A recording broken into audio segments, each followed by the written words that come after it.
विधिमंडळ परिसरातल्या राडा प्रकरणी ऋषिकेश टकले आणि नितीन देशमुख यांना प्रकरण भोवण्याची शक्यता। विधिमंडळ समितीकडून दोघांना तुरुंगवास देण्याची शिफारस केली गेल्याची सूत्रांची लोकशाही मराठीला माहिती। संसदेमध्ये वंदे मातरम गीताच्या चर्चेदरम्यान पंतप्रधान मोदींकडून देशाला अर्धसत्य सांगण्याचा प्रयत्न। मल्लिकार्जुन खरगेंचा आरोप, मोदींनी देशाची माफी मागावी, खरगेंची मागणी। महेंद्र दळवींनंतर शेकापचा भरत गोगावलेंवर कॅश बॉम्ब। शेकापच्या चित्रलेखा पाटलांकडून गोगावलेंचा नोटांच्या बंडलासोबतचा कथित व्हिडिओ सादर।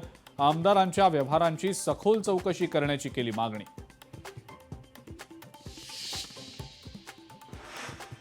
माझ्यावर खोटे आरोप होत आहेत म्हणत गोगावलेंनी सगळे आरोप फेटाळले। कुठल्याही चौकशीला सामोरं जाण्यास तयार। चित्रलेखा पाटलांच्या आरोपांवर गोगावलेंचं प्रत्युत्तर। बिबट्याची वेशभूषा करून आमदार शरद सोनवणे विधान भवन परिसरात। बिबट्याच्या गंभीर बनलेल्या प्रश्नावर लक्ष वेधण्याच्या मागणीसाठी केलं अनोखं आंदोलन।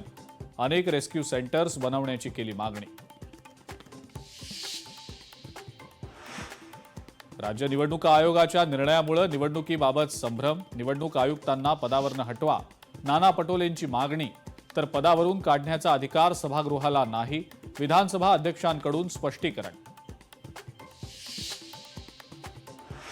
विधिमंडळातल्या आसन व्यवस्थेवरनं महाविकास आघाडीमध्ये खटके। ठाकरेंची शिवसेना आणि काँग्रेसच्या आमदारांमध्ये आसन व्यवस्थेवरनं सुंदोपसुंदी।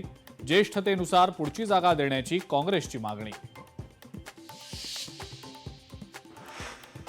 ई व्हेकल्स करता येत्या 8 दिवसात पूर्णतः टोल माफी करावी।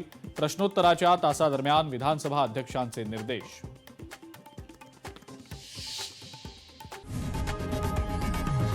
लोकशाही मराठी ऐका, पहा, जागरूक रहा।